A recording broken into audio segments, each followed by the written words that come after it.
আসসালামু আলাইকুম। আপনার বাসায় যদি মাত্র ৩টা আলু থাকে তাহলে আজকের এই নাস্তার রেসিপিটা আপনার জন্য। চলুন শুরু করা যাক রান্নার পদ্ধতি। প্রথমে ৩টে মাঝারি সাইজের আলু নিয়ে ভালোভাবে সিদ্ধ করে নিতে হবে এবং এই সিদ্ধ করা আলুগুলোকে ভালোভাবে ম্যাশ করে নিতে হবে। সংসার লাইফে প্রত্যেকটা মেয়েরই একটা এক্সট্রা টেনশন যে কোন বেলায় কী রান্না করব, কী রান্না করলে পরিবারের সদস্যরা খুব মজা করে খাবে। এই টেনশন করতে করতে আমার মনে হয় প্রত্যেকটা মেয়েরই ৩ থেকে ৪ ঘন্টা সময় এমনিতেই চলে যায়। খাবারের মাঝে যদি আমরা মাঝে মধ্যে ভিন্নতা বা ডিফারেন্ট আইটেমের খাবার খাই তাহলে হয় কি খাবারের প্রতি যে অনীহা বা আমরা কিন্তু সবসময় বলে থাকি যে কী খাবো, কী খেলে ভালো লাগবে, এই জিনিসটা আর আসবে না। তো আলুগুলো ভালো করে ম্যাশ করে হয়ে গেছে, আমি এর মধ্যে বাটার দিব। এর জন্য আমি বাটারটা ওভেনে দিয়ে 30 সেকেন্ড গরম করে নিলে এটা গলে যাবে। তারপর এটাকে আমি আলুর সাথে ভালোভাবে মিক্স করে নিব। মিক্স করার পরে আমি এর মধ্যে ময়দা দিয়ে অনেক ভালোভাবে মিক্স করে নিব। জাস্ট এই 3টা উপকরণ একসাথে মিক্স করা হয়ে গেলে আমি রান্নার জন্য রেডি। আপনারা চাইলে এই খাবারটি সকালে অথবা বিকালে নাস্তা হিসেবে ব্যবহার করতে পারেন। আমি যেহেতু এর মধ্যে চিজ ব্যবহার করব সুতরাং এটি গরম গরমই অনেক মজা লাগবে। ঠান্ডা করে অথবা পরে যদি খান তাহলে খাওয়ার আগে অবশ্যই গরম করে নিতে হবে। আমি এখানে বসুন্ধরা ময়দার আটাটি ব্যবহার করেছি, আপনারা চাইলে অন্য কোনো কোম্পানির ময়দা আটা ব্যবহার করতে পারেন।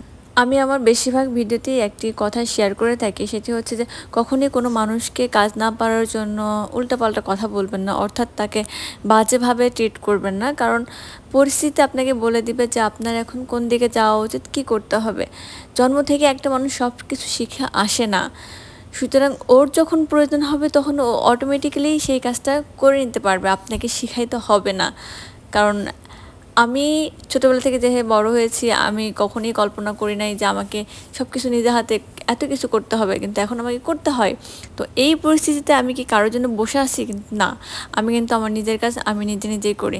সুতরাং কখনোই কাউকে কাজের জন্য উল্টাপাল্টা কথা বলবেন না। এটা কিন্তু শুধুমাত্র ওই মানুষটার ক্ষেত্রে যে পেইনফুল তা কিন্তু না, আপনি যাকে বলতেছেন সে কিন্তু এই কথাটা কখনোই ভুলতে পারে না। এখন আমি একটা কাটিং বোর্ডের উপরে যতটুকু র্যাপ পেপার লাগে ততটুকু র্যাপ পেপার নিয়ে সয়াবিন তেল দিয়ে ভালো করে র্যাপ পেপারটা উপরে বিছিয়ে নিব। তার উপরে আমি মিক্স করে রাখা আলুটি অনেক সুন্দর করে স্প্রেড করব, ভালোভাবে রাউন্ড শেপ করে স্প্রেড করে নেব। করার পরে আমি এখানে কেটে রাখা চিজগুলো এর উপরে দিয়ে দিব এবং র্যাপ পেপার দিয়ে এটাকে আমি ফোল্ড করে নিব। আমার কাছে এই জিনিসটা অনেক হয়, আমি এই জন্য এটা এভাবেই করি। কিন্তু অবশ্যই আপনাকে নিচে র্যাপ পেপার দিতে হবে, নইলে এই জিনিসটা ফোল্ড করা যায় না। যদি আপনি হাতে ফোল্ড করতে যান সেক্ষেত্রে কিন্তু এটা ভেঙে যাবে বা শেপ হতে চায় না। এজন্য আপনাকে অবশ্যই র্যাপ পেপার ব্যবহার করতে হবে। র্যাপ পেপার ব্যবহার করলে খুব ইজিলি এটা একটা মোগলাই পরোটার মতো একটা শেপ চলে আসে। একমাত্র চিজ ব্যবহার করার কারণে এই খাবারের স্বাদটা অনেক মজার।